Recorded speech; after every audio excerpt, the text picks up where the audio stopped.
Assalamu alaikum aspirants, welcome to another video, and in this video we will be discussing the psychology 2021 paper of CSS. उसमें किस तरह के सवाल पूछे गए, आपने उनको कैसे हैंडल करना था, टूल्स एंड डोंट्स क्या थे। तो हम आज पूरे पेपर का एक एनालिसिस करेंगे। ठीक है, पहले तो हम ये बात कर लेते हैं कि इस साल बहुत सारे aspirants and students they were complaining, they were discussing के पेपर्स बहुत टफ़ आए, पेपर्स डिफ़िकल्ट थे, उनका डिफ़िकल्टी लेवल अनएक्सपेक्टेड था। हमने जिन सोर्सेज से तैयारी की वो उस तरह कुछ भी नहीं पूछा गया पेपर्स में। ठीक है, एग्जामिनर जो है वो एक अनकन्वेंशनल अप्रोच अडॉप्ट कर रहा है and we have to catch up with it. तो इस तरह की बहुत सारी बातें चल रही थी, बट इंटरेस्टिंगली साइकोलॉजी का पेपर बहुत ही प्रिडिक्टेबल और पास्ट पेपर से आया। ठीक है, और जो मेरे स्टूडेंट्स हैं उन्हें बड़ी अच्छी तरह अंदाज़ा है कि तकरीबन सारे टॉपिक्स ही हमने कवर किए थे अपने सेशन में। And I also received many messages from my students and from other candidates as well who were not my students, but वो मेरे साथ कनेक्टेड थे, वीडियोज़ वगैरह देखते रहते थे, तो they were very satisfied, alhamdulillah. So moving on, let's talk about the paper itself. अच्छा जी, पहला सवाल इन्होंने बड़ा स्ट्रेट फॉरवर्ड सा पूछ लिया, define personality, discuss few major theories of personality in detail. अच्छा, आप देखिए जब कोई भी क्वेश्चन आता है तो दो चीज़ें आपने उसमें देखनी है। एक, उसने कीवर्ड्स क्या यूज़ किए हैं, डिफाइन जिस तरह उसने कहा, फिर डिस्कस कहा। तो डिफाइन का मतलब है कि आपने थोड़ा सा लिमिटेड होकर बात करनी है। ठीक है, डेफिनेशन बता देनी है, ज़्यादा से ज़्यादा आप उसकी कोई फीचर्स, कोई टाइप्स, इन चीज़ों में बात कर सकते हैं। या अगर कोई ऐसा टॉपिक है या ऐसा कंस्ट्रक्ट है, ऐसा वेरिएबल उसने पूछ लिया है जो कि कई एंगल से डिस्कस हो सकता है, तो आप उसी की डेफिनेशन में अपना टाइम लगा देंगे।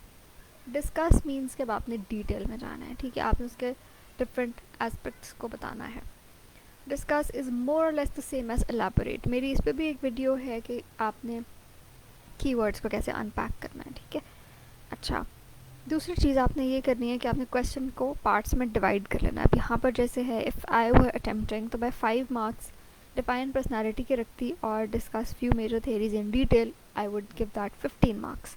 ठीक है, और फिर 15 को भी मैं सब उसमें डिवाइड कर देती कि अगर मैं 5 मेजर थेरीज बता रही हूँ तो हर एक के मैं 3-3 मार्क्स सोच लेती कि अच्छा मैंने इसके बेसिक अजम्पशंस बता देनी है, इसका कोई मॉडल है वो डिस्कस करना है, इसके कौन से मेजर प्रोपोनेंट्स थे वो डिस्कस कर लेने हैं, and that is about it. ठीक है, अच्छा, पेपर में एक चीज़ और बहुत ज़रूरी होती है कि you give equal weightage to the questions. ठीक है, और क्वेश्चन के पार्ट्स को भी आपने अकॉर्डिंगली वेटेज देना है।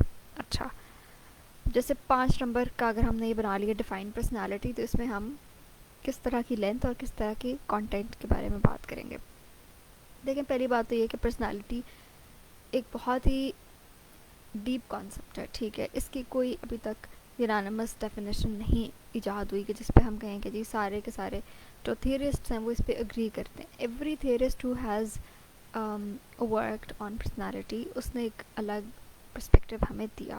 ठीक है, साइकोलॉजी के कुछ बेसिक जो स्कूल्स ऑफ थॉट्स हैं उनमें भी हमें नज़र आता है कि थियरिस्ट ने अपने अपने एंगल्स बताए हमें कि पर्सनालिटी इन चीज़ों से मिलकर बनती है। But for the sake of argument अगर हम बात करें तो पर्सनालिटी क्या होती है, it is basically a sum total of various different characteristics, various different traits which help us in differentiating among people. ठीक है, अब पर्सनालिटी ट्रेट्स एक ऐसी चीज़ है जो हर बंदे के यूनिक होते हैं एक्सक्यूज, हर बंदे के यूनिक होते हैं, और यही वजह है कि no two people in this world are exactly similar. ठीक है, इवन सिबलिंग्स भी हों, इवन ट्विन्स भी हों, इवन आइडेंटिकल ट्विन्स भी हों, फिर भी उनकी पर्सनालिटीज़ डिफरेंट होती हैं। अच्छा, फिर एक चीज़ बहुत इंपॉर्टेंट है साइकोलॉजी में, एक डिबेट, नेचर वर्सेस नर्चर। ठीक है,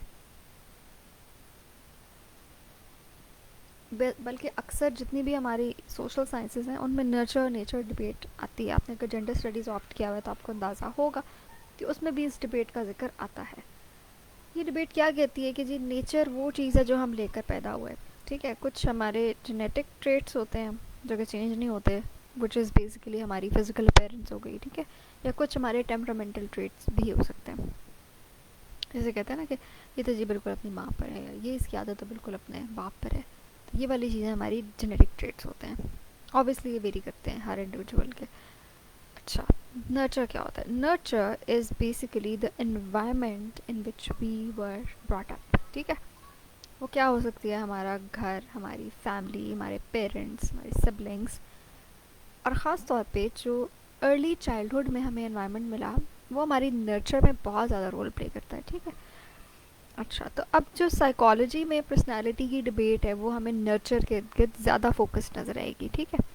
क्योंकि देखें, जेनेटिक्स तो हमें मिल गई ना पैदाइश के साथ, वो हमारा डीएनए स्ट्रक्चर था, उसको हम बदल नहीं सकते। लेकिन नर्चर एक ऐसी चीज़ है जो कि वेरी भी करती है, वो हम अनलर्न भी कर सकते हैं, और उसका हमारे ऊपर बहुत गहरा असर होता है, ठीक है। अच्छा, फिर आपने कुछ इस तरह की बातें कर देनी थी कि जी personality is basically a relatively enduring कुछ ट्रेट्स होते हैं। ट्रेट्स क्या होते हैं? They basically building blocks of your personality, ठीक है। जिस तरह मैं कहूँ कि एक बंदा बहुत ओपन माइंडेड है, करेजियस है, बड़ा पेशेंट है, आउट गोइंग है, फलाना फलाना फलाना, ये सब चीज़ें ट्रेट्स हैं। ट्रेट्स मिलकर एक पिक्चर बनाती हैं जिसको हम पर्सनालिटी कहते हैं, ठीक है।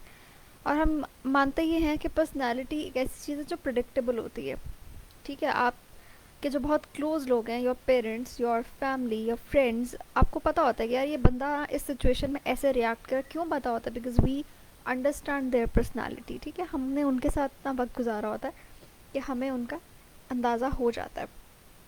अच्छा, ये सब बातें आप लिख सकते थे कि जी पर्सनालिटी में there are certain thought patterns, certain feelings, certain emotions and certain behaviour which help us in making up a person, ठीक है। आगे चलते हैं।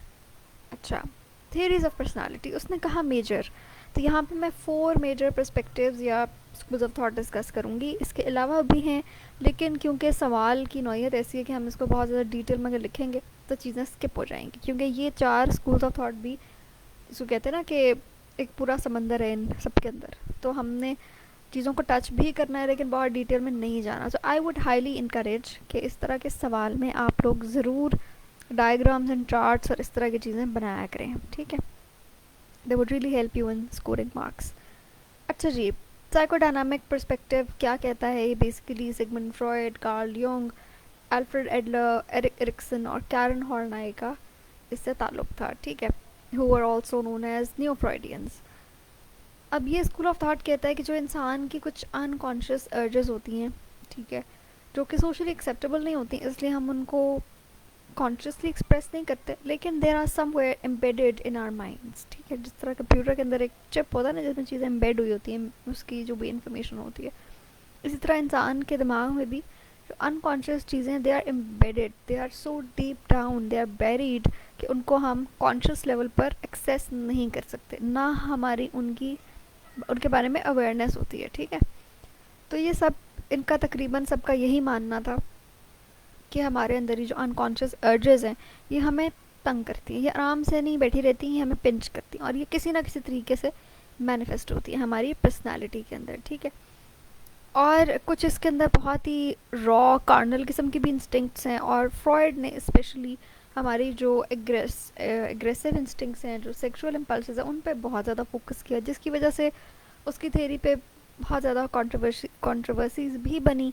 और जो बाद में आने वाले लोग थे, जो न्यू फ्रॉइडियंस थे, उन्होंने ऑल्दो दे डिड एग्री कि हाँ जी कॉन्शियस एक्सपीरियंस तो इम्पॉर्टेंट होता है, लेकिन कुछ और चीज़ें भी इम्पॉर्टेंट होती हैं।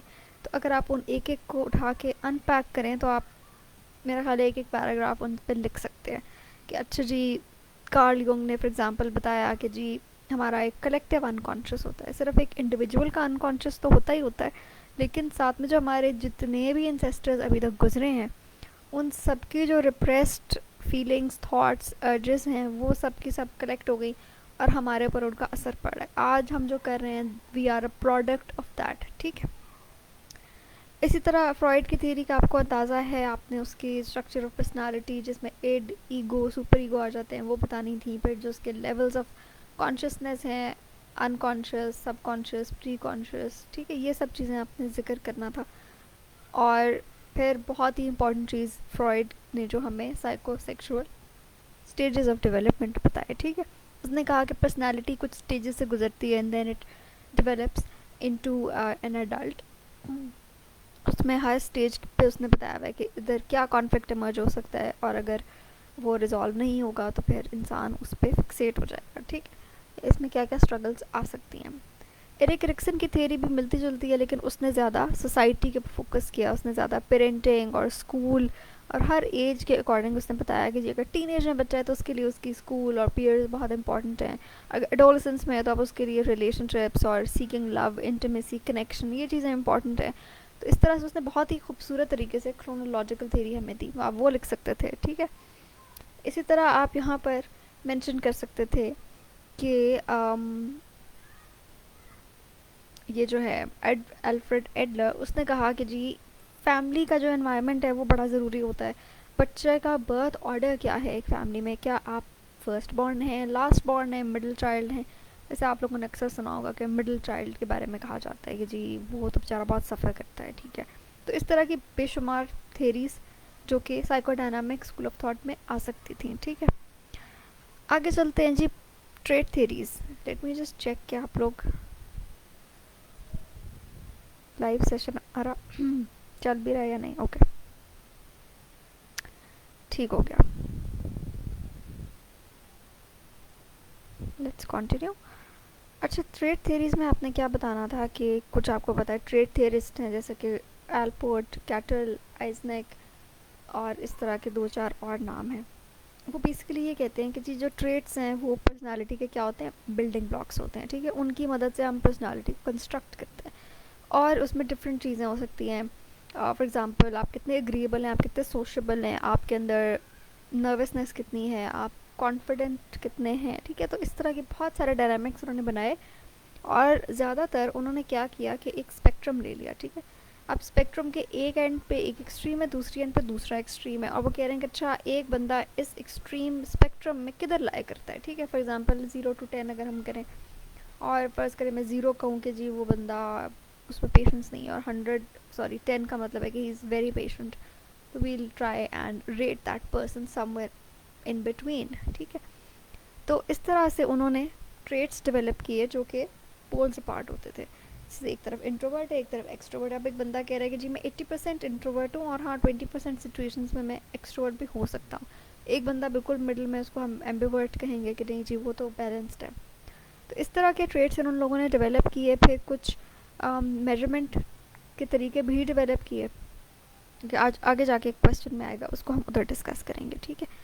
अच्छा, humanistic model was given by Maslow and Rogers. They are two very big names, इनके बगैर ह्यूमनिस्टिक मॉडल इनकम्प्लीट है, ठीक है। ये क्या कहते थे कि जी इंसान जो है ना उसके अंदर एक पोटेंशियल है टू बी इज़ बेस्ट, ठीक है। और वो पोटेंशियल किस तरह से हम उसको पॉलिश कर सकते हैं, कि हम उसको एनवायरनमेंट ऐसा प्रोवाइड करें जिसमें वो फैसिलिटेट फील करे, एंड हम उसकी ग्रोथ को प्रमोट करें, ठीक है। तो हर इंसान जो है ना ही इज़ इनहेरेंटली गुड, और वो अपनी पोटेंशियल को रीच करने के लिए कोशिश में लगा हुआ है, और हमारा काम ये कि हम उसकी मदद करें।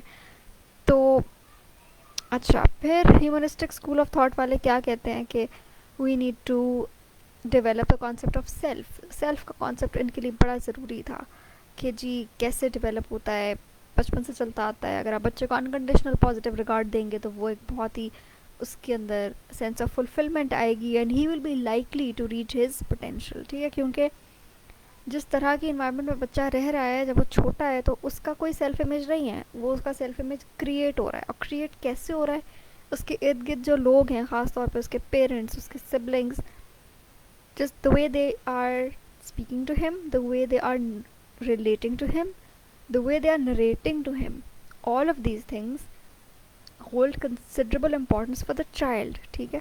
तो जब वो बड़ा होगा तो उसने जो बातें सुनी अपने इर्द गिर्द लोगों से, अपने पेरेंट्स से, अपनी फैमिली से, तो वो उन्हीं को इंटरनलाइज कर लेगा, ठीक है। And he will one day develop that self image. तो इस तरह की बातें ह्यूमनिस्टिक स्कूल ऑफ थॉट में की गई। फिर आता है हमारा social cognitive school of thought. इसमें बड़े इंपॉर्टेंट नाम हैं, जॉर्ज केली और वॉल्टर माइकल का भी आप जिक्र कर सकते हैं। और इसके अलावा you can also discuss sorry Mischel, इसमें आप बेंडोरा का जिक्र भी ज़रूर कीजिए, क्योंकि आपको पता है कि जो हमारी जितनी भी सोशल लर्निंग है that was credited to Albert बेंडोरा।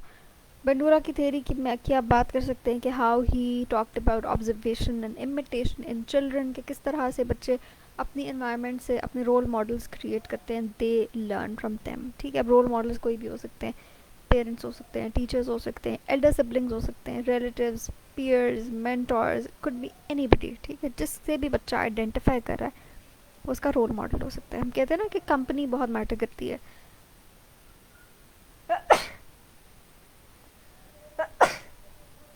Excuse me. So this is what the human social cognitive model is about। ठीक है, अच्छा आगे चलते हैं हम। हमारा तीसरा सवाल क्या कहता है?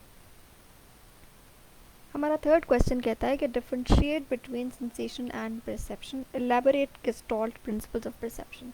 अब अगेन जैसे मैंने आपको बताया कि सबसे पहले आपने कीवर्ड्स को अंडरस्टैंड करना है। अब इसमें वो क्या कह रहा है, हमें डिफरेंशिएट बिटवीन टू कॉन्सेप्ट्स। तो आपने ये नहीं करना कि जी एक कॉन्सेप्ट की डेफिनेशन दे दी, दूसरे कॉन्सेप्ट को एक्सप्लेन कर दिया एंड दैट इज़ इट। आपने डिफरेंस को हाईलाइट करना है। ठीक है, आप ज़रूर एक्सप्लेन करें बट एक्सप्लेन ऐसे करें कि आप दोनों के दरमियान जो फ़र्क है उसको हाईलाइट करें। ठीक है, अब इसके लिए आप विजुअल्स भी इस्तेमाल कर सकते हैं। आप एक टेबल बना लें, कोई चार्ट बना लें, और या फिर आप बुलेट्स में लिख सकते हैं। ठीक है, और बुलेट्स या नंबरिंग जो है उसको आपस में टैली कर लें कि जो पॉइंट 1 आपने बताया है दोनों जगहों पे वो एक्सप्लेन कराओ कि जी इसमें डिफरेंस क्या है, ये कंट्रास्टिंग कैसे है, इनमें कॉन्ट्रडिक्शन कैसे है। ठीक है, अच्छा सेंसेशन क्या होती है? As we all know, sensation का मतलब है अब awareness of the external environment. ठीक है, अब एक्सटर्नल एनवायरनमेंट की अवेयरनेस के लिए ज़रूरी है कि हमारे पास कोई ना कोई इनपुट के मीन्स हों, विच आर आर 5 सेंसेस। ठीक है, ears, eyes, our sense of touch, sense of taste, ये वाली सारी चीज़ें क्या हो गई, हमारी इनपुट के मैकेनिज़म्स हैं। अब इसके थ्रू एनवायरनमेंट में जो भी स्टिमुलस है वो कैच करके ये हमारे जो सेंस ऑर्गन्स हैं ये ब्रेन में पहुंचा रहे हैं। ठीक है, अब बड़ा एक सिंपलिस्टिक सा तरीका है, हर इंसान का इसी तरह से वर्क करता है। तो इसके अंदर एक आ गई यूनिवर्सैलिटी। ठीक है, अब जितने भी इंसान हैं उनका जो सेंसेशन का प्रोसेस है दैट इज़ सिमिलर। ठीक है, और वो एक इनपुट मैकेनिज्म के थ्रू चल रहा है। एक्सटर्नल एनवायरनमेंट से स्टिमुलस आया, हमारे जो सेंस ऑर्गन है उसने उसको कैच किया, उसको प्रोसेस किया और ब्रेन तक पहुंचा दिया। ठीक है, और जो वो इन्फॉर्मेशन थी जो कि हमें एनवायरनमेंट से आ रही थी उसका भी कोई मीनिंग नहीं है। वो साउंड्स हो सकती हैं और वो कोई विजुअल्स हो सकते हैं या वो सेंस ऑफ टच है, लेकिन अभी हमने उसको प्रोसेस नहीं किया। तो जो प्रोसेस करने का पार्ट है दैट इज़ कॉल्ड परसेप्शन। ठीक है, बड़ी इसके मज़े का एक फॉर्मूला है कि perception is basically sensation plus meaning. So the meaning that you attach to that random pieces of information, जो random bits of information है उसको हमने जब meaning attach कर दिया तो क्या बन गया, वो perception बन गई। ठीक है, अब काम सारा ये है कि sensation तो आ गई ना हमारे mind में from the different sense organs। ठीक है, it's reached the brain। अब ब्रेन में वो सेंसरी कॉर्टेक्स में पहुंच गई, वहाँ से वो अपने अपने जो भी उसके relevant areas of the brain हैं, फॉर एग्जांपल अगर विजुअल इन्फॉर्मेशन आई है तो वो ऑसिपिटल लोब में चलेगी। ठीक है, अब फिर क्या हुआ कि हमारी कुछ ऐसी ब्रेन में जिसको कहते हैं ना कि न्यूरल कनेक्शंस या इलेक्ट्रोकेमिकल चेंजेस जिनकी वजह से we are able to connect that sensation with either some previous memory और विद आवर इमोशंस। ठीक है, and that's how we give meaning to that. ठीक है, अदरवाइज अगर आप रिसर्च उठा के देखें तो कुछ ऐसे लोग भी दुनिया में हैं जिनका अगर ब्रेन का वो एरिया डैमेज हो गया विच प्रोसेसेस इंफॉर्मेशन या विच कॉम्प्रिहेंड्स साउंड, तो उनके लिए कोई सामने बैठ के बात कर रहा है, दे कैन लिसन, उनके कान तो सही काम कर रहे हैं, सेंसेशन तो काम कर रही है, लेकिन परसेप्शन नहीं काम करी। ब्रेन का वो एरिया डैमेज हो गया, लाइक ब्रोकाज एरिया या Wernicke's area which basically processes speech. तो फिर वो उसको कॉम्प्रहेंड नहीं कर पा रहे, तो उनको समझ नहीं आएगी कि सामने बंदा जो बैठा हुआ है वो क्या बोल रहा है। ठीक है, so it doesn't have to do with language but it has to do with the way your brain is processing that information। ठीक है, तो परसेप्शन हमने बात कर ली कि ये एक इंटरनल मेंटल प्रोसेस है, ये ब्रेन के अंदर हो रहा है, ये एक कॉग्निटिव एक्सपीरियंस है and it is different for every individual. क्योंकि कोई भी दो इंसान उनका ब्रेन स्ट्रक्चरली तो एक जैसा हो सकता है, लेकिन क्या उनकी मेमोरीज़, क्या उनके इमोशंस, क्या उनकी पर्सनालिटी क्या एक जैसी हो सकती है? बिल्कुल नहीं। तो इसलिए जो मीनिंग हमने अटैच किया सेंसेशन को, that basically shapes our unique personal interpretations of the world. अब चीज़ सामने एक जैसी होती है, किसी इंसान को अच्छी लगती है, किसी को नहीं पसंद आती, तो यहाँ पर आ जाती है पर्सनालिटी या यूनिकनेस, या जो हमारी एक इंडिविजुअलिटी है, ठीक है, हर इंसान दूसरे इंसान से मुख्तलिफ है। तो ये सारा का सारा कमाल किसका है? परसेप्शन का। ठीक हो गया? तो हम आगे चलते हैं। अब आगे वो कहता है कि एलैबोरेट करो गेस्टॉल्ट लॉज ऑफ परसेप्शन। अब यहाँ पर मैंने कुछ एक इमेज के अंदर आपको दिखा दिए, एग्ज़ाम में आपने इन सब की हेडिंग्स देख के इनको प्रॉपर तरीके से एक्सप्लेन करना है, ठीक है। अब आई एम एज्यूमिंग कि आपको पता होगा, लेकिन मैं एक दफ़ा ओवरव्यू दे देती हूँ कि देखें प्रॉक्सिमिटी का क्या मतलब है। प्रॉक्सिमिटी मीन्स क्लोजनेस, ठीक है, फिजिकली क्लोज होना, एक स्पेस में इकट्ठे होना। तो कहता है कि अगर कोई भी पैटर्न हमें नज़र आता है जिसमें प्रॉक्सिमिटी होती है, वी ऑटोमेटिकली एज्यूम कि जो चीज़ें फिज़िकली कनेक्टेड टुगेदर हैं, फिज़िकली क्लोज हैं, इन क्लोज प्रॉक्सिमिटी हैं, दे आर ग्रुप टुगेदर, ठीक है। आप ऐसे सोचें कि आप सेकंड थर्ड फ्लोर से नीचे देख रहे हैं और आपको स्ट्रीट में 2-3 लोग इकट्ठे खड़े हुए नज़र आ रहे हैं, फिर थोड़े से गैप के बाद 2-3 लोग इकट्ठे खड़े हुए नज़र आ रहे हैं, बातें कर रहे हैं, तो you would automatically assume that they are maybe friends और मे बी नेबर्स और maybe they are some relatives, ठीक है। तो ये प्रॉक्सिमिटी, हमारा ब्रेन इसको इस तरह से पिक करता है, इस तरह से इंटरप्रेट करता है। अच्छा, दूसरी चीज़ क्या आती है? सिमिलैरिटी। अब वो कहता है कि similarity can be in terms of colour और साइज़ और फॉर्म और शेप, ये किसी भी तरह से हो सकती है। फॉर एग्जांपल एक फ्रूट बास्केट है, उसमें एप्पल्स भी पड़े हुए हैं, ऑरेंजेस भी पड़े हुए हैं, बनानास भी पड़े हुए हैं, और आपने जाके उसको देखा है एंड यू आर सीइंग कि जी इसमें क्या क्या है, तो your brain will automatically categorise them कि ये एप्पल्स हैं, ये ऑरेंजेस हैं, ये बनानास हैं, ठीक है। Why? Because apples are similar in shape, size, form, color and so on, ठीक है। तो जो सिमिलर चीज़ें होती है, हमारा ब्रेन उनको ऑटोमेटिकली ग्रुप कर देता है।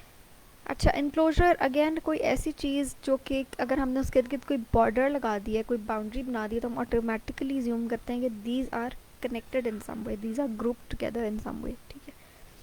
अच्छा, ये जो प्रिंसिपल्स हैं ये बड़े इंटरेस्टिंग है। ये ग्राफिक डिज़ाइनिंग में, इलस्ट्रेशंस में, लोगो डिज़ाइनिंग में, गेम डिज़ाइनिंग में, इन्फोग्राफिक्स में बहुत ज़्यादा यूज़ होते हैं, ठीक है। तो अगर आप अपने इर्द गिर्द चीज़ों को ऑब्ज़र्व करें, गौर करें, तो आपको अंदाज़ा होगा कि किस तरह से हम इन प्रिंसिपल्स को अप्लाई कर होते हैं without even any sort of voluntary effort. अच्छा, सिमेट्री में वो ये कहता है कि अगर कोई दो इस तरह की आइडेंटिकल या सिमेट्रिकल इमेजेस होंगे, या जिस तरह कोई बॉर्डर है या ब्रैकेट्स हैं, तो हम अज्यूम कर लेंगे कि जो ब्रैकेट्स के अंदर चीज़ लिखी हुई है वो अलग है उससे जो कि डिफरेंट जगह पे लिखी हुई है, ठीक है। तो सिमेट्री भी ये काम देती है। क्लोजर में क्या कहते हैं वो? क्लोजर में बेसिकली ये बात है कि our brain is again it is sort of pre programmed to close the gaps, ठीक है। अब यहाँ पर दो इमेजेस बने हुए हैं, it's not a complete circle, लेकिन हमने खुद ही अज्यूम कर लिया कि ये जो गैप है ये फिल हो गया और यहाँ पर एक सर्कल बन गया। इसी तरह नीचे वाला image, they are basically just basically corners हैं दो, ठीक है, एल शेप में, बट हमें पता है कि अगर हम दो एल शेप्स को कनेक्ट करते हैं तो रेक्टेंगल बन जाता है। कॉन्टीन्यूटी का कॉन्सेप्ट भी इससे मिलता जुलता है। अब ऑल्दो यहाँ पर ब्रोकन सी लाइंस हमें नज़र आ रही हैं, स्क्रिबल्स नज़र आ रहे हैं, but because our brain perceives pattern even when it is not there, उस वजह से हमें लग रहा है कि ये एक ही कोई स्वर्ल सा है या कोई एक लाइन है रैंडम सी, ठीक है। So the brain continues to see a pattern even when the pattern stops, ठीक है। ये आपको बच्चों की बुक्स में भी बहुत नज़र आता है, जहाँ हम डॉटेड लाइंस में उनसे लिखवाते हैं, ABC राइटिंग करवाते हैं, तो ये यही कॉन्सेप्ट होता है। अच्छा जी, figure and ground again very very important. Figure ground में ये होता है कि देखें, एक चीज़ है जो ब्लैक इमेज है और उसके साथ ही एक वाइट स्पेस है, जो वाइट स्पेस है उसमें भी कुछ इमेज क्रिएट हो रहा है, but it depends on what we focus on, ठीक है। ये जो बहुत फेमस है एक इल्यूजन भी आप इसको कह सकते हैं कि अगर तो आप ब्लैक स्पेस को देखेंगे आपको एक ट्रॉफी या एक वाज नजर आएगा, but if you focus on the white space you will see two faces who are looking towards each other, ठीक है। तो इसमें भी वो यही कह रहा है कि फिगर एंड ग्राउंड में जो ब्लैक एरिया है वो तो है ही है, बट जो वाइट स्पेस है वो भी मीनिंग क्रिएट कर देती है, ठीक है। अच्छा, कनेक्शन अगेन, अगर लाइंस हैं और उनके बीच में कोई कनेक्शन है तो वी ऑटोमेटिकली एज्यूम कि दे आर स्ट्रंग टुगेदर, जिस तरह बीड्स होते हैं, ठीक हो गया।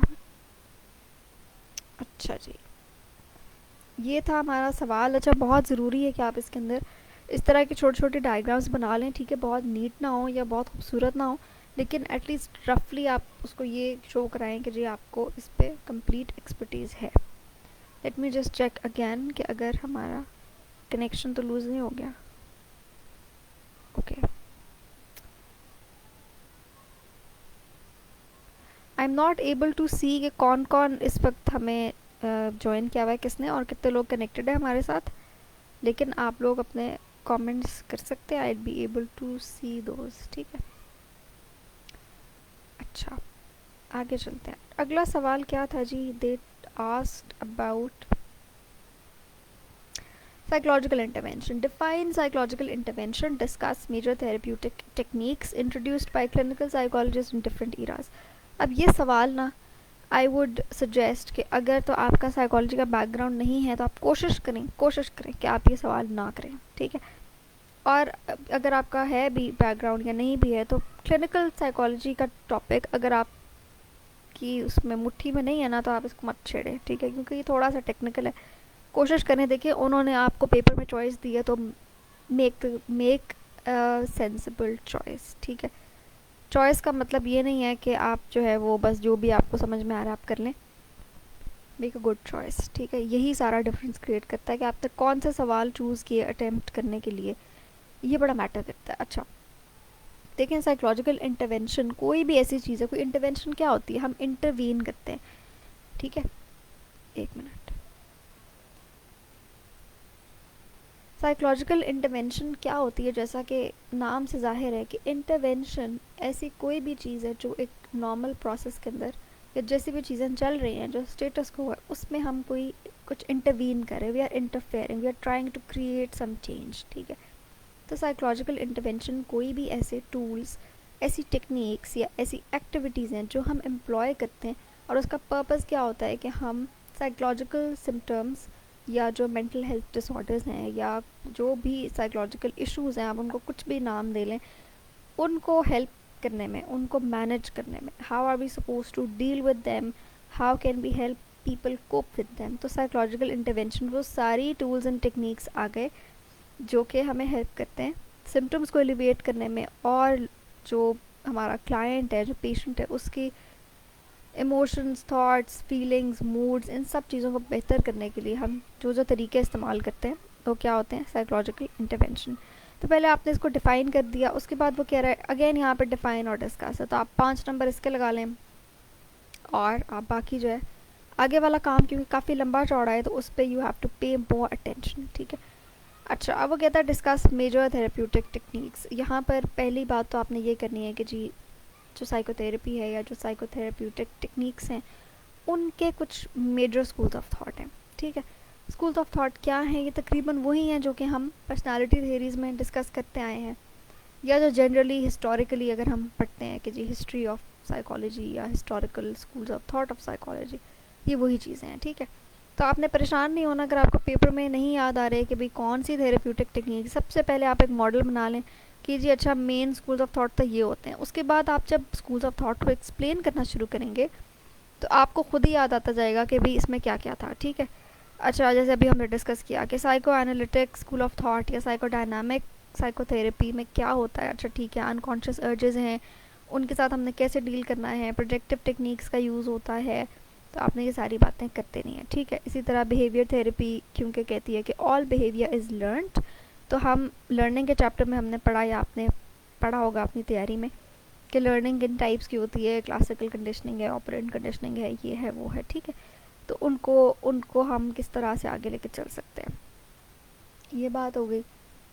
तो इसी तरह बिहेवियर थेरेपी में क्या चीज़ें, क्या टूल्स एंड टेक्निक्स इस्तेमाल होंगे उस लर्निंग को ओवरकम करने के लिए, या जो हमने कुछ गलत चीज़ें, कुछ गलत बिहेवियर्स लर्न कर लिए हैं जो कि हमें प्रॉब्लम क्रिएट कर रहे हैं हमारे लिए, हमारी डेली फंक्शनिंग में रुकावट पैदा कर रहे हैं, उनको अब हमने कैसे सही करना है. ठीक है, कॉग्निटिव थेरेपी जैसा कि नाम से जाहिर है, it talks about our thoughts, about cognition, जो भी चीज़ें हमारे इंटरनल मेंटल प्रोसेसेस हैं उन सब को सही करने के लिए. अब इसमें हमारी थॉट्स, एटीट्यूड्स, बिलीव्स, ये सब चीज़ें आती हैं. ठीक है, और जो करंट आजकल का बड़ा प्रेवलेंट मॉडल है that is combination of cognitive therapy and behaviour therapy, और ये क्या कहलाता है? Cognitive behavioural therapy. ठीक है, ये बहुत कॉमनली यूज्ड है, तकरीबन हर डिसऑर्डर में ये इफेक्टिव होता है. अच्छा, फिर आ जाती है ह्यूमनिस्टिक थेरेपी. अब जैसे हमने ह्यूमनिस्टिक स्कूल ऑफ थॉट की बात की, they talk about a person's optimal potential, जिसको हमने फैसिलिटेट करना है। थेरेपिस्ट का रोल क्या है कि वो एक इंसान को ऐसा एनवायरनमेंट प्रोवाइड करे जो उसको नहीं मिला अपनी ज़िंदगी में, जिसकी वजह से वो सफ़र कर रहा है, और उसमें क्या क्या चीज़ें एसेंशियल हैं ताकि उसकी जो है अल्टीमेट पोटेंशियल उस तक पहुंच सके, सेल्फ एक्चुअलाइज वो कर सके। ठीक है, अच्छा जी। इंटीग्रेटिव होलिस्टिक थेरेपी बेसिकली एक ऐसी थेरेप्यूटिक, आप समझ लो कि एक मॉडल है जिसमें you are not just treating the thoughts और मे बी द कॉग्निशन या उसके बिहेवियर, किसी एक चीज़ को लेकर हम काम नहीं कर रहे, हम होलिस्टिक तरीके से चल रहे हैं। इसमें माइंड बॉडी कनेक्शन भी आ जाता है। ठीक है, कि अगर आप किसी की थॉट्स पे काम करें तो साथ आपने उसकी बॉडी भी रिलैक्स करवानी है। For example when you are treating anxiety, तो आपने अगर सिर्फ उसकी नेगेटिव थॉट्स पे काम कर लिया, that is not enough, you have to work on the somatic symptoms of anxiety as well. उसके लिए आपको कुछ रिलैक्सेशन टेक्निक्स भी करवानी पड़ेंगी उसको, ठीक है, मेडिटेशन करवानी पड़ेगी, इस तरह की चीज़ें। और जैसा कि हम हेल्थ साइकोलॉजी में एक मॉडल पढ़ते हैं, बायो साइको सोशल मॉडल, वो क्या है, वो एक इंटीग्रेटिव अप्रोच है। ठीक है, कि हमने उसको मेडिकेशन से भी सही करना है, हमने उसकी साइकोलॉजिकल ट्रीटमेंट भी करना है, और हमने उसका जो सोशल सेटअप है, जो उसकी सोशल इंटरेक्शंस हैं, उनको भी हमने देखना है। इसमें फैमिली थेरेपी भी आ जाती है, ग्रुप थेरेपी भी आ सकती है, बेशुमार चीज़ें, couple therapy, couple counselling, marriage counselling, ये सब चीज़ें एक होलिस्टिक अप्रोच को लेके हम चल रहे हैं। हम सिर्फ इंडिविजुअल को लेके नहीं बैठ गए, हम सिर्फ उसकी थॉट्स या उसके इमोशंस या उसके पास्ट पे काम नहीं कर रहे, हमने एक प्रॉपर पूरी पिक्चर ले ली, which is the bio psycho social model. ठीक है, अब इनको हम एक टेबल में देख लेते हैं। अच्छा, आपकी आसानी के लिए मैंने यहाँ पर एक टेबल अटैच किया है जिसमें ब्रीफली इन्होंने बताया है कि जी कौन कौन सी टेक्निक्स होती हैं, इनका मेन गोल क्या है, पर्पस क्या है, और किस तरह से हम इनको कंडक्ट करते हैं। सो अगेन, साइको एनालिसिस में क्या होता है कि फ्री एसोसिएशन है जिसमें अ पर्सन इज आस्क्ड कि वो रिलेट करे whatever thoughts are coming in his mind without filtering them. ठीक है, अच्छा, इससे क्या होता है कि उसके जो अनकॉन्शियस अर्जेस हैं, आहिस्ता आहिस्ता जो उनसे एसोसिएटेड गिल्ट है या एसोसिएटेड जो नेगेटिव फीलिंग्स हैं, क्योंकि हमने कहा कि जो अनकॉन्शियस अर्जेस हैं वो सोशली अनडिज़ायरेबल है, सोशली अनएक्सेप्टेबल हैं। ठीक है, ऐसी बातें जो आप किसी के सामने नहीं कर सकते, इसीलिए वो रिप्रेस हो गई। ठीक है, तो उसके बाद ह्यूमनिस्टिक थेरेपी, जैसे मैंने कहा, इसमें empathy, warmth, support, acceptance, listening, वो सब चीज़ें जो कि अक्सर हमारी ज़िंदगियों में मिसिंग होती हैं, वो इसमें आती हैं। ठीक है, आपने उसका सेल्फ कॉन्सेप्ट इम्प्रूव करना है। आप देखें कि क्वेश्चंस में भी ना कनेक्शन है। अब जो पर्सनैलिटी वाला सवाल था, जो ये साइकोलॉजिकल इंटरवेंशन वाला सवाल है, और आगे जाके जो टेस्टिंग का एक सवाल आएगा, साइकोलॉजिकल प्रोजेक्टिव टेस्टिंग का, ये तीनों कनेक्टेड है। आपने इस तरह के सवाल उठाने हैं कि आपको हेल्प हो जाए। ठीक है, सवालों के बीच में भी कोई कनेक्शन हो तो आपकी बहुत ज़्यादा हेल्प, आपकी आसानी हो जाएगी वहाँ पर। अच्छा जी, एक ओके। कॉग्निटिव थेरेपी, जैसे मैंने कहा कि ये काम करती है हमारे थॉट्स एंड बिलीव्स के ऊपर। तो we have to challenge the negative thoughts, जो कि एक इंसान अपनी ज़िंदगी में कहीं ना कहीं से वो चीज़ें पिक कर लेता है, वो सीख लेता है ये। ठीक है, कुछ कॉग्निटिव एरर्स सीख लेता है, कुछ बायसेस सीख लेता है, तो उन पे हम किस तरह से काम करेंगे। इसमें यूजुअली जो थेरेपिस्ट होता है वो ABC मॉडल पे काम कर रहा होता है। अब ABC मॉडल क्या होता है, that is basically A is the antecedent, या एक एक्टिवेटिंग इवेंट हुआ, ठीक है, जिसने जो है वो एक स्टिमुलस के तौर पे काम किया आपके ब्रेन के लिए। B वॉज योर बिलीफ, कि आपने उसको क्या मीनिंग अटैच किया। ठीक है, जैसे हमने ऊपर परसेप्शन की बात की थी। अब परसेप्शन जो है ना, उसका हर चीज़ में रोल है, हर चीज़ में लिटरली। तो फिर आपका क्या आ गया, C से कॉन्सिक्वेंस, के what happened after that. For example, आपको किसी फ्रेंड ने पार्टी में इनवाइट किया, और एक बंदा जिसका एक पॉजिटिव एटीट्यूड है या उसकी कोई नेगेटिव थिंकिंग नहीं है, तो वो ये कहेगा कि चलो अच्छा हुआ, मैं आज सोशलाइज करूँगा and I will have a good time. But a person with a negative self-talk or a negative thought pattern, वो ये सोचने लग जाएगा कि मैं क्या करूँगा वहाँ जाके, सब लोग मेरा मजाक उड़ाएंगे, मेरे पास तो कुछ बोलने के लिए नहीं है, you know, all of these things. तो क्या हुआ कि सिचुएशन तो एक ही थी, लेकिन आपकी परसेप्शन और आपके बिलीफ ने उसको डिफरेंट कर दिया। बिहेवियर थेरेपी में हम क्या करते हैं कि जो क्लासिकल कंडीशनिंग हो गई हमारी, और अगर गलत हो गई, for example we developed fear, we developed some phobia, जो कि हमारे लिए मैल अडेप्टिव है, हमारे लिए प्रॉब्लम क्रिएट कर रहा है, हमने उसको कैसे ब्रेक करना है, हमने उसकी काउंटर कंडीशनिंग कैसे करनी है, इसमें वेरियस टेक्निक्स हैं। मैं यहाँ डिटेल में नहीं जाऊँगी बिकॉज अभी काफ़ी सारा पेपर रहता है डिस्कस करने वाला। तो इसमें फ्लडिंग की टेक्निक आती है, एवर्जन थेरेपी आती है, implosive therapy, systematic desensitisation, in vivo desensitisation, ये सारी बातें आपको पता होनी चाहिए, ठीक है। अच्छा जी, आगे चलते हैं हम। क्वेश्चन 5 ये कहता है कि जी what are the different leadership styles with reference to major leadership theories and explain the characteristics, elaborate, of transformational and transactional leaders with examples। अच्छा, अब इसमें पहली बात तो ये आपने बताना है कि लीडरशिप स्टाइल क्या होता है, या लीडरशिप क्या होती है। Leadership is basically, it is a learned behaviour, it's a learned skill. बहुत सारे लोग ये समझते हैं कि leadership is something which people are born with, ठीक है, leaders are born, they are not created, इस तरह की बातें बड़ी मशहूर हैं। लेकिन ये ना पॉप साइकोलॉजी में आ जाती हैं, ठीक है। जैसे पॉप साइकोलॉजी में जो चीज़ें आती हैं वो ज़रूरी नहीं है कि वो थेरीज से बेस्ड हो या वो लेटेस्ट रिसर्च के साथ कनेक्टेड हो।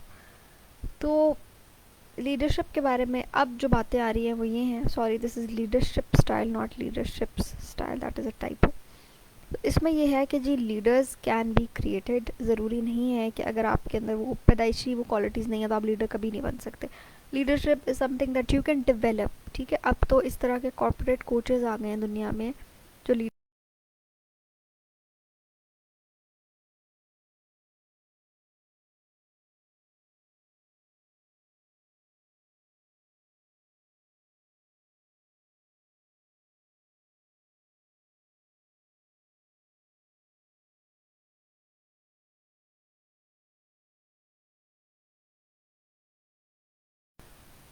तो आप पर डिपेंड करता है कि आप उस वक्त उस सिचुएशन में कैसे एक्ट करते हैं, ठीक है। अच्छा जी,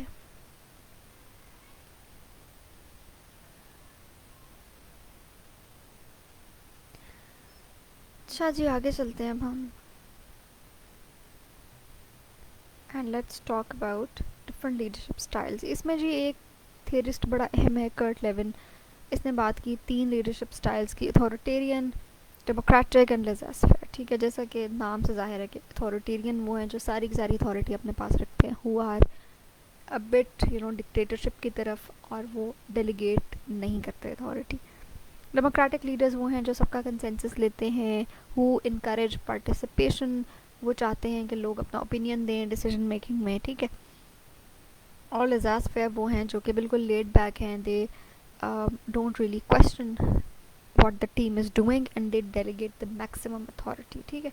अभी लीडरशिप स्टाइल्स कितने इफ़ेक्टिव हैं, ये किन सिचुएशंस में ज़रूरी होते हैं, ये सब बातें आपको पता होनी चाहिए। आप ये भी मेंशन कर सकते थे।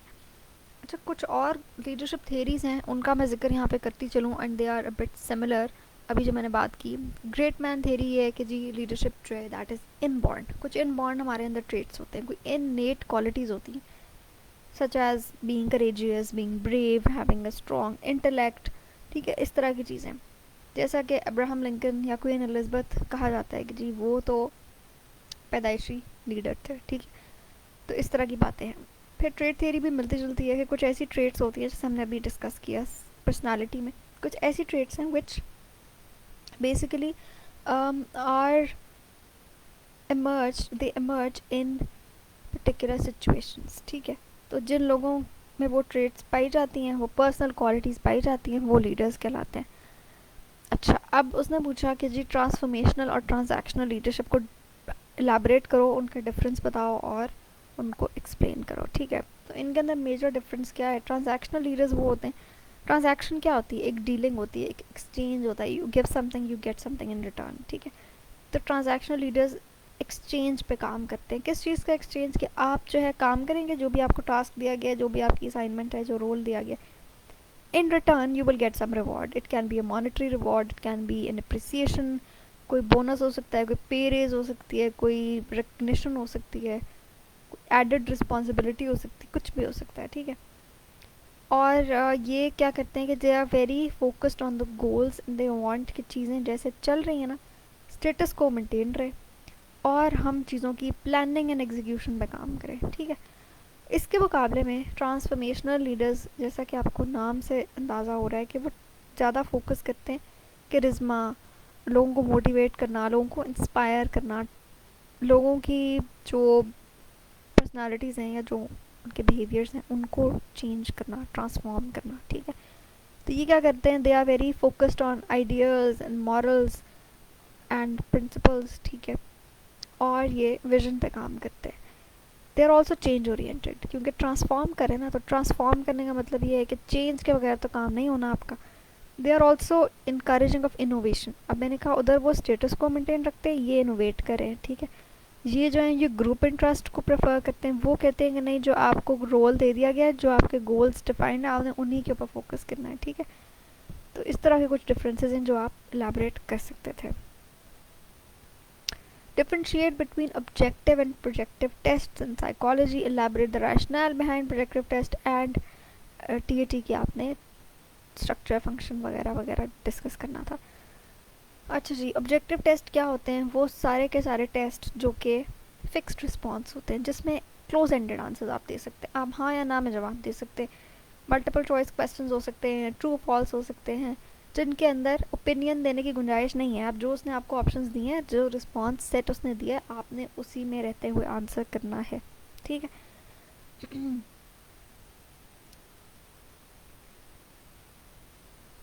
अक्सर हम लोग जो ये फिल कर रहे होते हैं ना, ऑनलाइन फॉर्म्स या ऑनलाइन कोई सर्वेज होते हैं, उनके अंदर MCQ के सवाल आ जाते हैं, ठीक है। तो वहाँ पे क्या हो रहा होता है कि हमारे पास फिक्स्ड रिस्पॉन्स ऑप्शंस होती हैं। और इसकी साइकोलॉजी में क्या एग्जांपल्स हो सकती हैं, MMPI एक टेस्ट है साइकोलॉजी में पर्सनालिटी मेजर करने का, उसके सारे आइटम्स में they are basically close ended, ठीक है। इस तरह जो लाइकट स्केल होता है, जिसमें strongly agree, agree, neutral, disagree, strongly disagree की ऑप्शंस होती हैं, अमूमन 5 होती हैं, 3 भी हो सकती हैं, 7 भी हो सकती हैं। तो उसमें भी आप अपनी तरफ से कुछ ऐड नहीं कर सकते, आप जो उसने कह दिया आपने उन्हीं में से चूज़ करना होता है, ठीक है। तो इसका फ़ायदा ये होता है कि they are more standardize, they encourage objectivity, ये बायसनेस को ज़रा महदूद रखते हैं, और इनको स्कोर करना कदरे आसान होता है, क्योंकि आपके पास एक ही तरह के रिस्पॉन्सेज आ रहे हैं, आप चीज़ों को जनरलाइज भी कर सकते हैं इसमें, ठीक है। लेकिन इसके बरक्स जो प्रोजेक्टिव टेस्ट हैं, they are basically open ended, उसमें तो हम ये कहते हैं कि जी कोई सही गलत आंसर है ही नहीं, because they are a projection of your personality, ठीक है। They are basically an interpretation of your personality, वो मैनिफेस्ट करें कि आपकी इंटरनल जो साइकोलॉजिकल प्रोसेसेस हैं वो किस तरह से हैं।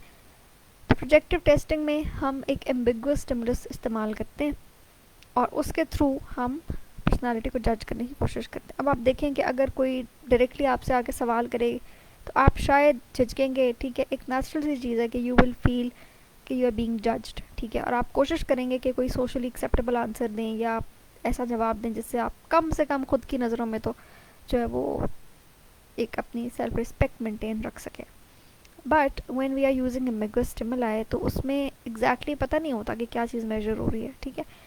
और उसकी जो पीछे रैशनल है वो यही है कि जो स्टिमुलस है वो इतना न्यूट्रल और अनडिफाइंड है, इंटेंशनली ऐसा है, डिलिबरेटली ऐसा है, ताकि जो सब्जेक्ट की पर्सनालिटी है वो उसके थ्रू मैनिफेस्ट हो सके। अब हमारी बेसिक असम्पशन यही होती है कि जो भी उसके अनकॉन्शियस एस्पेक्ट्स हैं जो कि वो रिवील नहीं कर सकता, ठीक है, अपनी डेली लाइफ में, वो मैनिफेस्ट हो, ठीक है।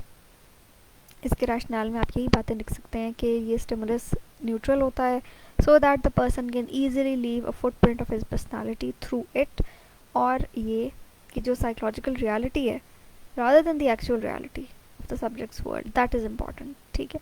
हमारे लिए उसकी जो wishes हैं, thoughts हैं, attitudes हैं, जो शायद उसने कभी किसी और इंसान से भी नहीं कहे, वो जानने important है, ठीक है। और यही चीज़ें हम TAT के थ्रू भी मेजर कर रहे होते हैं।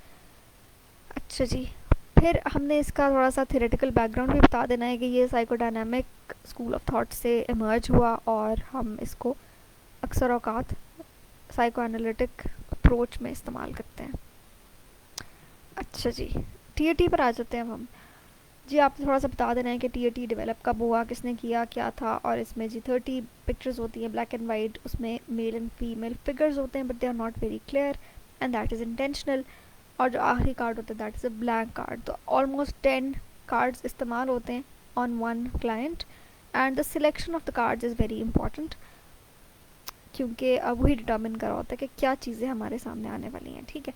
सो a card is shown for 30 seconds, फिर वो स्टोरी बताता है, फिर हम उनको कैटेगराइज करते हैं कि अच्छा स्टोरी में मेन कैरेक्टर कौन था, अच्छा स्टोरी में कैरेक्टर की फीलिंग्स क्या थी, थॉट्स क्या थी, उसकी प्रॉब्लम्स क्या थी, क्या कॉन्फ्लिक्ट्स आए, उसने कैसे रिजॉल्व किए, and then finally the outcome और the moral of the story. ठीक है, ये स्टोरीज इंटरेस्टिंगली आपका जब इंशाल्लाह when you clear your return, तो आपका जो साइकोलॉजिकल असेसमेंट होगा उसमें भी आपसे इस तरह की स्टोरीज पूछी जाएंगी। अच्छा जी, ये किस पे बेस्ड है? मरे ने एक हमें थेरी, नीड थेरी दी थी, जिसमें उसने कहा कि हर इंसान की कुछ अनकॉन्शियस नीड्स होती हैं जो कि ऐसे हमें ज़ाहिर नहीं हो सकती। उसके लिए ज़रूरी है कि हम कोई ना कोई प्रोजेक्टिव टेस्ट का इस्तेमाल करें, और उन स्टोरीज़ के ज़रिए जैसे मैंने आपको बताया कि हम हीरो की नीड्स, उसके इंटरेस्ट, उसकी फैमिली डायनामिक्स, उसके रिलेशनशिप्स, सब चीज़ें असेस कर रहे होते हैं। हम देखते हैं कि जी स्टोरीज़ के अंदर कौन सी थीम थी जो बहुत ज़्यादा कॉमनली रीअकर हो रही थी, उसको हम हाईलाइट कर देते हैं। ठीक है, ये सब बातें आपने इसमें बतानी थी। Once again let me just check कि are we still online, because ये जो फेसबुक लाइव है ना, ये बहुत ही अनरिलायबल है, ये अचानक से बंद हो सकता है। So just excuse me for that.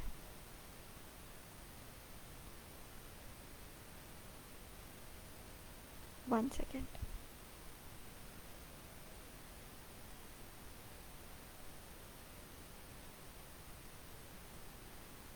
अच्छा, आगे चलते हैं जी।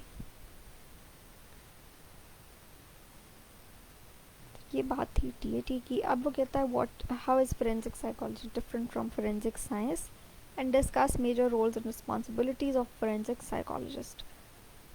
अच्छा जी, पहले आपने बात कर लेनी है कि जी फोरेंसिक साइकोलॉजी क्या होती है और साइंस क्या होती है। तो बेसिकली हम पहले साइंस को देख लेते हैं। फोरेंसिक साइंस एक ऐसी स्टडी है, एक ऐसा आर्ट है where you are basically collecting, identifying, interpreting and analyzing the evidence from some crime scene। ठीक है, एक जगह पे क्राइम कमिट हो गया, उसके बाद जो इन्वेस्टिगेशन एजेंसीज हैं या पुलिस है वो आके उसको कॉर्डन ऑफ कर देगी। अच्छा जी, ये क्राइम सीन है, डू नॉट क्रॉस। आपने अक्सर वो स्ट्रिप्स देखी होंगी मूवीज़ में। और उसके बाद क्या होता है कि एक फोरेंसिक एक्सपर्ट्स की टीम आती है and they try to collect the evidence. अब एविडेंस फिजिकल एविडेंस भी हो सकती है, और वो कोई जो वहाँ पर विटनेसेस थे उनकी टेस्टिमनी भी हो सकती है, उनकी जो भी नैरेटिव था, ठीक है, वो भी हो सकता है। सो फोरेंसिक एविडेंस में, फोरेंसिक मटेरियल में क्या चीज़ें आ सकती हैं? It can be any traces. वो कहते हैं कि जो है ना क्रिमिनल, वो अपना निशान छोड़ जाता है। So footprints, fingerprints, DNA, blood, fluids, any other leftovers, ठीक है, बुलेट शेल्स हो सकते हैं, हेयर फाइबर्स हो सकते हैं, वो कोई भी चीज़ हो सकती है, गन शॉट वूंड्स हो सकते हैं, गन शॉट रेजिड्यूज हो सकते हैं। So they are sent, they are properly packed and they are sent to the lab for a forensic analysis. ठीक है, इसमें हमारी जो डिवाइसेस हैं वो भी आ सकती हैं। ठीक है, अगर वहाँ कैमरा लगा हुआ था उसकी भी एक फोरेंसिक ऑडिट हो सकता है। जो सेल फ़ोन है अगर उसके ऊपर कोई मैसेजेस एक्सचेंज हुए हैं उसका भी ऑडिट हो सकता है। फिर वहाँ पे जो लोग थे उनका obviously you take their perspective, their narrative, and you also try and create a sketch कि अच्छा अगर किसी ने देखा है कि जी क्रिमिनल को मैंने देखा, वो बंदा ऐसा था, यूँ दिख रहा था, जो भी, sorry, suspect not criminal yet, तो जो सस्पेक्ट है उसके बारे में इंफॉर्मेशन हमें वहाँ से मिल सकती है। ठीक है, अच्छा जी, फोरेंसिक साइकोलॉजी क्या चीज़ है? It's basically the application of psychological principles, psychological knowledge to the field of law. ठीक है, लॉ के अंदर, लॉ इन्फोर्समेंट के अंदर जो इश्यूज आ रहे हैं, जो प्रॉब्लम्स आ रहे हैं, उनके अंदर साइकोलॉजी कैसे हेल्प कर सकती है। How can it help in creating some policies related to mental health, या फिर एक क्रिमिनल की प्रोफाइलिंग कैसे करनी चाहिए, क्या उसकी जो है मेंटल स्टेटस, उसको कैसे हम असेस कर सकते हैं। तो हम अब देखते हैं कि what is the role of a forensic psychologist. ये बड़ा इंटरेस्टिंग है, अगर आप लोगों का इसमें कभी आपको चांस मिला कोई इस तरह की मूवीज़ या फिल्म्स देखने का। बेसिकली आप क्या कर रहे होते हैं, they are conducting a mental state exam and personality assessment, ठीक है, ऑफ दैट पर्टिकुलर विक्टिम और द सस्पेक्ट। अब यहाँ पे कोई भी इसमें आ सकता है रोल। ठीक है, ऑब्वियसली अगर कोई क्रिमिनल है तो हमें पहले देखना होगा क्या वो मेंटली स्टेबल था, क्योंकि अगर वो नहीं था तो फिर हमें कोई और उसके साथ मैकेनिज़्म इस्तेमाल करना पड़े। फिर इसी तरह जो चाइल्ड कस्टडी केसेस होते हैं, डिवोर्स केसेस होते हैं, उनके अंदर psychologist can play an important role in mediating between the parties, ठीक है, जो मदर है या फादर है उनके बीच में मीडिएशन कराने का भी काम कर सकते हैं। फिर वो ये भी डिटर्मिन करते हैं कि जो अगर एक विक्टिम है, sorry the suspect, if they are pleading guilty, ठीक है, तो are they really fit for that, ठीक है, उनकी जो मेंटल स्टेटस है अगेन वो क्या इसकी इजाज़त दे रहा है या नहीं दे रहा, ठीक है। They can also provide expert testimony in the court. इसी तरह वो सिलेक्शन में बहुत हेल्प कर सकते हैं कि क्या ये बंदा इस रोल के लिए अप्रोप्रिएट है या नहीं, ठीक है। जो लॉ इन्फोर्समेंट एजेंसीज हैं, क्या बंदा एक पुलिस पे काम करने के लिए आर दे सिग्निफिकेंटली स्टेबल और नॉट, ठीक है। अच्छा, इसी तरह पुलिस की स्ट्रेस डिब्रीफिंग्स भी हो सकती हैं। अगर कोई बहुत ट्रॉमेटिक इंसिडेंट पेश आया तो उसके बाद जो फ्रंट लाइन वर्कर्स हैं they are likely to face some trauma, ठीक है। इसी तरह से इनके बाकी भी आप देख सकते हैं क्या क्या रोल्स एंड रिस्पॉन्सिबिलिटीज़ हो सकती थी। तो आप इनकी छोटी छोटी हेडिंग्स देख के नीचे यू कैन एक्सप्लेन दीज। फिर वो ये देखते हैं कि जितनी भी हम रिस्क असेसमेंट कर रहे हैं क्या वो यूज़फुल है नहीं है, हमें जो फेंडर्स हैं उनके करेक्शनल प्रोग्राम्स कैसे डिज़ाइन करने चाहिए, जो विक्टिम्स हैं उनकी ट्रीटमेंट की तरफ हमें कैसे जाना चाहिए। बिकॉज एक क्रिमिनल ने क्राइम तो कमिट कर दिया, उसको सज़ा भी मिल गई, लेकिन हमने अब उसको दोबारा सोसाइटी में रीइंस्टेट भी करना है, ठीक है। We have to rehabilitate him. तो इन चीज़ों में बहुत ज़्यादा काम फोरेंसिक साइकोलॉजिस्ट का होता है। अच्छा, आखिरी सवाल, why is it important to determine the validity of a test and elaborate its major types. अब हमने बताना है कि वैलिडिटी क्या होती है, उसकी क्या इंपॉर्टेंस है और टाइप्स क्या हैं, ठीक है। Again a very straight forward question and I would say कि इन सवालों में आपको कतन ज़रूरत नहीं है कि आप इंट्रो और कंक्लूजन बैठ के दें, क्योंकि मटेरियल आपको भी लग रहा होगा कि कुछ भी नहीं है लिखने के लिए, but once you start attempting तो फिर आपको अंदाज़ा होगा कि टाइम जो है वो थोड़ा होता है वहाँ पे और लिखने के लिए बहुत कुछ होता है, ठीक है। अच्छा, अब वैलिडिटी होती क्या है? Validity is the ability of a test to measure what it is design to measure. जिस मकसद के लिए वो टेस्ट बनाया गया क्या वो वाकई वो मेजर कर रहा है या नहीं, ठीक है। जब हम टेस्ट डेवलप कर रहे होते हैं तो उस वक्त हमें वैलिडिटी देखनी बहुत ज़रूरी हो जाती है। अच्छा जी, अब इसमें हम देखते हैं कि इसकी इंपॉर्टेंस क्या है। देखिए, अगर एक टेस्ट वैलिड होगा तो we will be able to analyse जो कंस्ट्रक्ट हम जिसके ऊपर हम अपनी रिसर्च करें या जिसको हम स्टडी करें, we will be able to get an accurate picture of that. फिर ये कि वैलिडिटी इम्प्रूव कर देती है हमारी जो टेस्ट की स्टैंडर्डाइजेशन है, ठीक है। अगर आपने टेस्टिंग का टॉपिक पढ़ा तो आपको ये सारी बातें समझ में आ रही होंगी। फिर इसी तरीके से हमारा जो हाइपोथेसिस टेस्टिंग है वो बेहतर हो सकती है, हमारी जो रिलायबिलिटी है टेस्ट की वो भी बेहतर हो सकती है, हम ऑब्जेक्टिविटी ज़्यादा अच्छी मेंटेन कर सकते हैं if that test is truly measuring what it was suppose to measure. अगर मैं एक टेस्ट बनाती हूँ जो कि मेजर करे इंटेलिजेंस, तो बहुत ज़रूरी है कि वो इंटेलिजेंस ही मेजर करा, वो साथ में ये ना हो कि कुछ और मेजर करना शुरू कर दे, ठीक है। अच्छा, टाइप्स क्या होती हैं वैलिडिटी की, यहाँ पे मैंने एक टेबल के अंदर दिखाया, I hope that this is visible to you.